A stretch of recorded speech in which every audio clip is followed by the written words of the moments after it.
Hey, what's up everyone, Saintsfan back again with another GTA 5 video, and today what I'll be doing is a video talking about the top 5 best businesses in GTA Online. One of my followers, David, actually tweeted me this a few days ago, and I thought it was a really good idea. So maybe if you are sort of new to GTA and you don't know much about all of the various business types in online, this video will help you out. I'll be going in order of when they actually were released, and I'll be talking about some pros and cons and which ones are best for certain situations. So hopefully you guys do enjoy. Now the first one was the crates. This is a CEO business, which means you have to own an office and then you have to own a crate warehouse. So this one you have to spend a few million to get started. Now in this business, you essentially buy crates, you go get them, and then you have to sell them in bulk. This is one of the better businesses for just flat out making money. However, there is a ton of work that goes into it. And another thing that unfortunately comes with this DLC is that you really should only sell when you have a full warehouse. Because the more crates you actually own, the more money your business is going to give you. And a full 111 crate warehouse will sell for $2.2 million, but you only get a profit of like 1.5 million since you do have to buy the crates. And that profit, 1.5 million, it takes roughly 6 to 7 hours to get a full 111 crate warehouse. So if you add that up or divide it, you get around 230,000 per hour, which isn't anything too special, but it is, like I said, one of the better ones in GTA Online. Now, what I sort of think with crate missions, the missions themselves, they're not that fun, I don't think. At least to me. Now, that is subjective, so maybe you might like them, but they're not as fun as some of the new missions.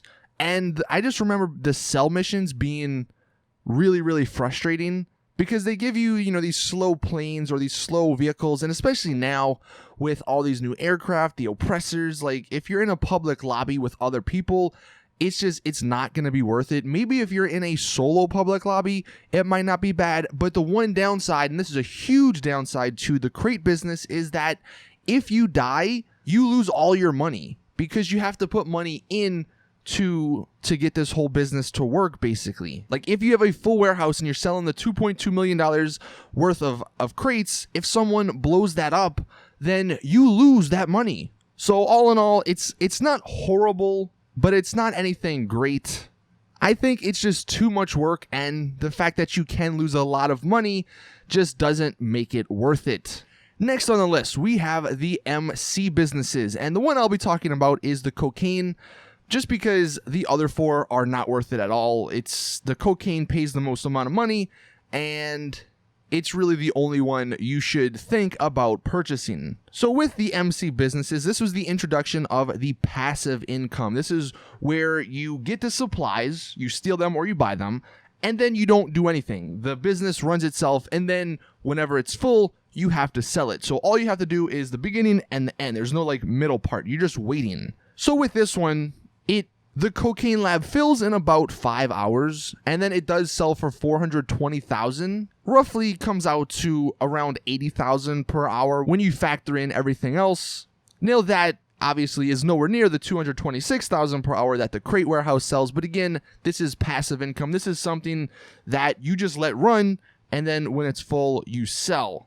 So 80,000 for that is not too bad. Now the cons of this is that it does cost $9,000 in fees every 48 minutes in real life time. There are ways to get around that. You can just switch lobbies every 40 minutes or so, but that does eventually add up. One of the biggest cons for me, and the reason I would say to steer clear of these MC businesses, is the sell missions absolutely suck. They give you the worst vehicles, and it's just so annoying because they make you deliver like 20 or 10 different packages all across the city, but you're in this slow van that is not even gonna reach the places in the 30 minutes it gives you. So I would say that is the biggest reason for you not to do this. And then another con is that it does have a high initial cost, because some of the upgrades and the cocaine place, you know, they do cost a decent amount of money. I would say though that these coke missions aren't bad if you have extra money. The initial cost does suck, but it can be a nice little extra source of income if you do keep it up, which usually isn't too hard to do. Just remember to switch lobbies every 40 minutes to not get charged that $9,000 upkeep fee. And then also, since vehicles are super slow, I would suggest only to do these sell missions in a solo public lobby. The AI are, while they're annoying, they are much easier to deal with than people in jets or on oppressors. Next up, the import and export missions. Now this one is a CEO business and it does require an office and a vehicle warehouse, but the cheapest vehicle warehouse I believe is 1.5 million, so it's relatively inexpensive compared to all the other businesses in the game to get started. And once you have that initial cost, there's no other fees, which is what I like about this. And honestly, import-export, it has some really fun missions, and they're fairly easy to do, especially if you own a cargo bob. You can just pick up the cars and then fly them away and not have to deal with any of the NPCs. Also, if cops ever get on you in these missions, you can just call Lester to remove them, so that's really convenient. And there is a way, which I'm not going to go into in this video, but there is a way where you can only have it spawn top-end cars, which means you only sell top-end cars, which means you get the most amount of money from these missions. Also, what I found really helpful, if you have maybe another friend or whatever online, if you go into a solo public lobby and then have him join, no NPCs will spawn for sell missions. As for the amount you get in this business, you get $80,000 profit per car, per top-end car, and that's what we're going to be talking about. So if you're a solo player, in 2 hours, if you sell a car with the cooldowns, that's going to get you about $480,000 in that 2-hour period, which is around $240,000 per hour. Now, if you have friends, it does benefit you a little bit more, because if you're the CEO with 3 other people to help you sell those cars, in 2 hours, you make around $768,000, which is roughly $384,000 per hour. And that's very good. And then also there are the vehicle collections lists, which add some more money into that. I've never actually sold one, but they are there if you want to get a little bit more. Now the cons to the import-export business. The NPCs are super deadly. They're the worst NPCs in any of the missions, in any of the businesses in GTA Online, and they will annoy you, because they will snipe you from their car from like 300 yards away. And going back to the sell missions, in a solo public lobby, it's going to suck, because those NPCs are going to come after you. If no one else is in your lobby, 4 waves of NPCs will come after you. Now, that's not too bad to just pull off to the side of the road and kill them, but it is something you're going to have to deal with. But like I said, if you just get one other person in the lobby, you don't have to deal with that. And then there is a rare bug where if you lag out, if everyone leaves your session, your car will just randomly explode or catch on fire. But all in all, the import-export missions are probably my favorite. Now, the last 2, we have the bunker missions. This is another one that is passive income like the MC stuff. It does have a little bit lower initial costs than the MC stuff, because you don't need to buy a clubhouse and a cocaine lab. You just need to buy the bunker, and the bunkers are relatively inexpensive. Although, and this is going to be part of the cons, there is a pretty big upgrade cost. It's like $2.1 million to buy all the upgrades, which you're gonna need. Now, some benefits to the bunker business is that it makes money while you do anything online related. So since this is passive income, you can go do other missions, you can go do heists, racing, anything in online. It will make money, or it will progress to make money. And while the source missions are kind of fun, you don't need to do them. It's more efficient to just buy the supplies for $75,000. Now, a full bunker is going to sell for around $1 million. And honestly, the sell missions are really fun. I didn't find too many of them that were super annoying. They gave you super armored vehicles for certain missions. They gave you the Phantom Wedge, I think, for another one.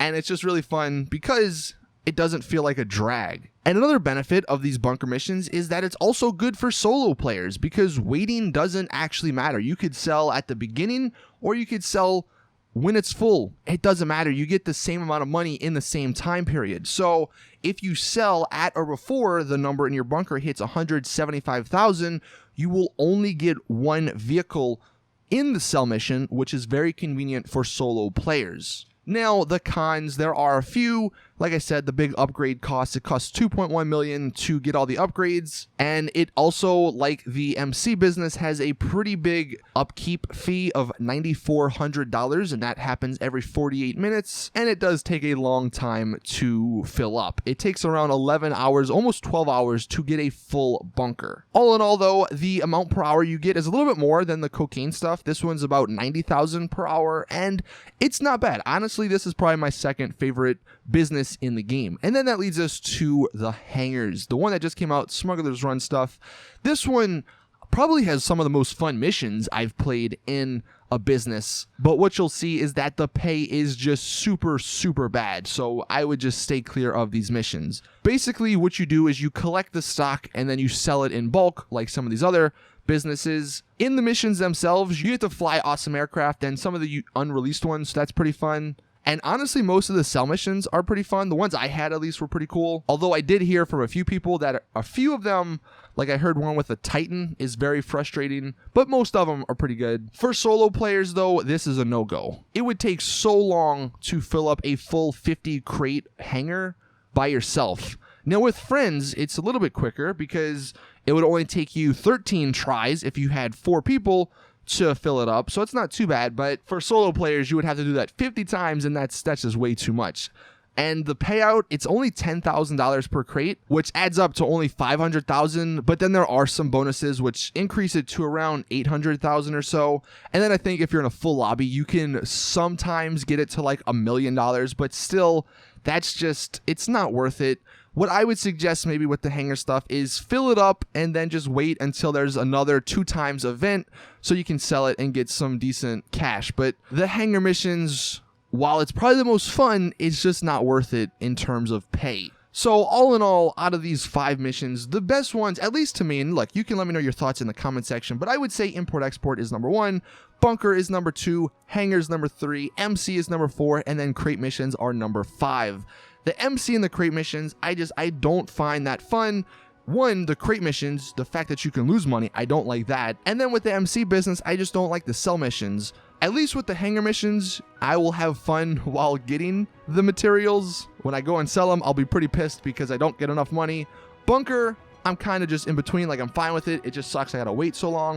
And then Import-Export, I'm driving supercars all around the city, so who doesn't like that? That's what GTA is about. So there you guys have it. That's the video on the top 5 best businesses in GTA Online. Hope it helped you guys. Thank you all for watching. Please drop the video a like if you did enjoy. Subscribe for more awesome GTA content. And as always, I'll see you guys in the next one.